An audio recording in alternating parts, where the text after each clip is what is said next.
Hello and welcome to the Carl Jackson Show. This is your daily dose of objective truth in a world of confusion and lies. Guys, we got an interesting show today. We have Jim Nelles is joining us. He's actually a columnist for both the Washington Examiner and a contributor to the Daily Wire as well. He's an economist. He's a supply chain consultant / expert. We're going to be talking about this Hunter Biden case and the Second Amendment, also some red flag laws, because Joe Biden is, you guys know this, Joe Biden is anti-Second Amendment, although he claims he isn't, yet he's pretty hypocritical when it comes to his son being in a courtroom. Actually, the jury is deliberating or will return to deliberation today over this gun trial that he's undergoing. So Jim Nelles, welcome to the Carl Jackson Show, man. Appreciate you coming on. Hey, Carl, my pleasure. Thanks for having me. All right, so let's go through this, Jim. First off, let me just say this. Yesterday, I literally did a podcast on this Hunter Biden thing, and I kind of feel like we're missing the big picture. This is another big picture. I'm glad you're on to talk about this, because I feel like what the Hunter Biden trial, I feel like we're kind of being duped. If I'm being honest here, Jim, I'm looking at this trial and I'm like, okay, Hunter Biden gun charge. Yeah, I mean, honestly, you and I will probably go to jail for some of the crimes that he's charged with. I'm not convinced in Delaware that he'll be convicted. Maybe I'm wrong. But I feel like this is an attempt by the federal government, federal prosecutors, to avoid getting to Joe Biden. Basically, let's just isolate his son, and so be it. The first lady is there to intimidate people. But another issue is we're not talking about the Second Amendment. Joe Biden constantly undermines the Second Amendment. Your take? Absolutely, he does. And he's being hypocritical here, but let's give him a little bit of benefit of the doubt, right? If you're a father, I'm a father, I would do anything to protect my children, no matter how stupid they acted, right? So sure. I'll give Joe Biden a pass on that. But the hypocrisy of his views on the Second Amendment, he keeps saying his son did nothing wrong. Carl, you've purchased weapons legally. When you go to a store and you're purchasing a weapon, they help you fill out the form, and they ask you every single time that you check a box, yes or no, are you sure that's the right answer? Because you will go to jail if you do this wrong or if you lie on the form. They're very, very good about that. And there's no way in heck that you do that accidentally, because they check it, double check it, and say, are you sure you want me to submit this now, right? So no one does that on accident. That's number one. Number two, what I really get frustrated with is that Joe Biden says he wants to reduce gun violence in America, but everything he does when it comes to weapons and firearms is only enhancing the ability of criminals to have guns and takes away the ability of people like you and I, who are law-abiding gun owners, from having those guns. Let's take a look at what he wants to do with a so-called assault weapons ban. Assault weapons are basically, in my mind, any weapon you use to assault somebody. A paper would be an assault weapon, right? I've used this same argument to debate liberals literally on a local news channel. I'm like, if I use, I don't know, my wife heels or anything, that's an assault weapon. But anyway, go right ahead. I tell you what, my mom, when she used to throw her heels at me, those were an assault weapon. I'm more afraid of those than an AR-15. But listen, let's stay with the AR-15, right? They want to ban that because it's scary. It looks like a scary weapon. They call it a weapon of war. I've been in war, Carl. You would never take an AR-15 into a war. You would be killed almost instantly, because you're not going to take a semi-automatic rifle into a war situation. Number two, if you look at the statistics. Wait, Jim, let's, if we could, keep your train of thought, but I want to pause there, because you and I know firearms.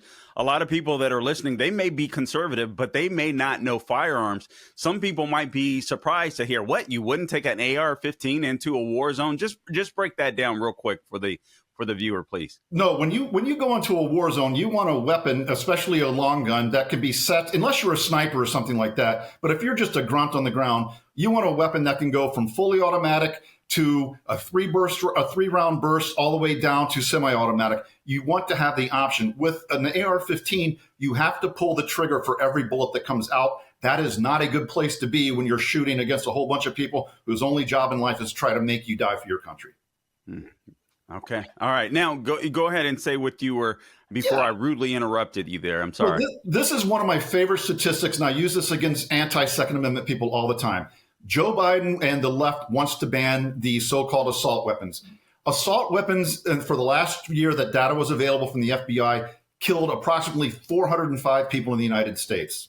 Carl, 450 people died the same year falling out of bed. So when are we going to ban these death traps that are beds, especially the assault weapons of beds, bunk beds, and water beds? We must ban those immediately so that we can save lives. Because, Carl, if only one life is saved, isn't it worth it? Yeah, you know, Jim, listen, I got it. This is part of my frustration with this issue in the Second Amendment, and why I feel like those of us that are on the right, or those of us that actually believe in the Constitution and the Bill of Rights, I don't understand how we're ever on the defense on this issue. You've just explained this quite easily, and concisely. What is it about the politicians seemingly in Washington, D.C., and sometimes even on the state level that can't form a cogent argument like you just did and said, well, if this is dangerous, then, what about this? More people die of this, and just fight back against this stuff. What's the issue? Or is the right, many on the right, just as anti 2A as those on the left? What's going on? I don't think there's anti-Second Amendment on the right. I just think that they're not very good at formulating arguments against the left.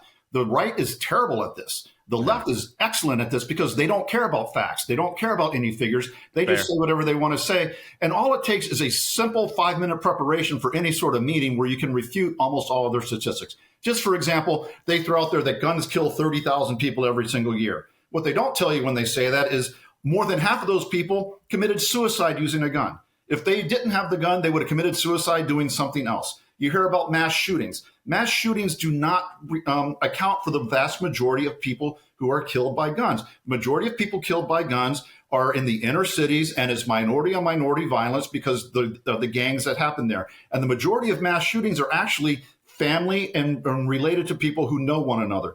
The other thing is, if the government really wants to do some what they call common sense gun laws, there are 2 gun laws that should be passed immediately that would reduce the amount of gun violence in this country. Number 1, ban gun-free zones. If you're a bad guy with the gun and you want to go kill people, go to a gun-free zone, because guess what? No one there has a gun. If I don't know if the guy next to me is a good guy with the gun and I'm a bad guy with the gun, I might think twice. The other thing is, you're not going to be able to stop them from taking the first shot, but if you've got guys in that area who have weapons, they can stop them from taking the second shot. The second common sense gun law is universal reciprocity for concealed carry. Why do I have to, if I go through 16 hours of training in Illinois, why can't I carry my weapon in Nevada, Colorado, California, or New York? Every time I travel in the United States, I don't have to get a new driver's license for every state that I go to. Why do I have to do it with concealed carry? Such a good comparison. I mean, it's such a good comparison, and it's such a great point. And I'm tired of these people on the left. I'm like, all right, so law-abiding gun owners like yourself and like myself, we do everything possible to follow the laws. Criminals don't follow laws, and yet we're the ones that are being treated like the criminals. It's so frustrating to me. Carl, let me give you one more fact, because again, facts don't care about anybody's feelings. To quote my good friend Ben Shapiro. In, I believe it was 2016 or 2018, forgive me, the University of Loyola University in Chicago did a study of people who were in state and federal prisons who committed a crime while they had a gun. Didn't necessarily use the gun in the crime, but they had a gun while they committed the crime. Only 7% of those people who were arrested who had a gun during the crime bought the gun legally under their own name. Wow. Think about that. So for every single gun law that goes into place, who does it impact? It doesn't impact the criminal, because by definition, criminals don't care about the law, right? It's already against the law to kill somebody. It's already against the law to carry a gun into a gun-free zone. It's already against the law to commit armed robbery.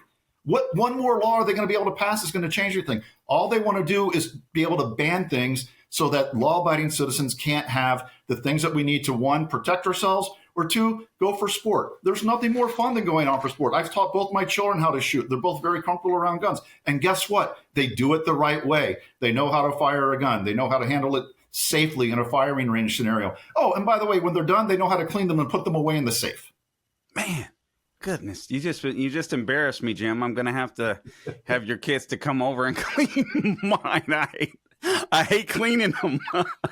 Love shooting them, hate cleaning them, but it is absolutely necessary. I'm speaking to Jim Nelles. He's a columnist for the Washington Examiner and also for Daily Wire. Also, he's an economist.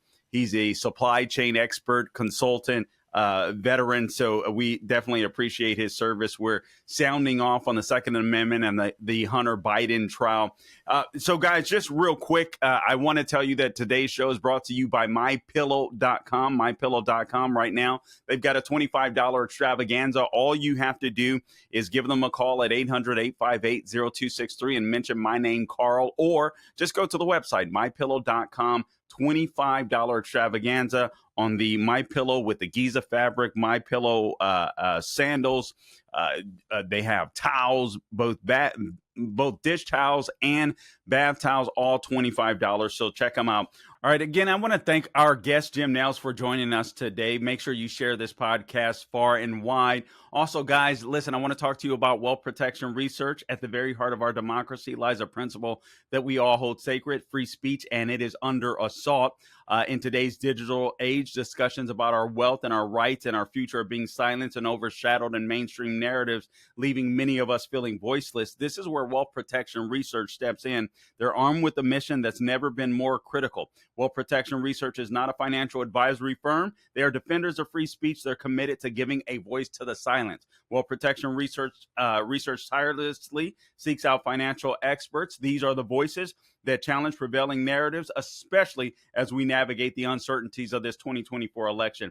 Wealth Protection Research has created a 2024 election protection report, and this free report is available to you. All you have to do is text the word IDEAS 76626 to claim your free copy. Again, text the word IDEAS to 76626 to claim your free copy. Until next time, don't grow weary doing good. God bless you.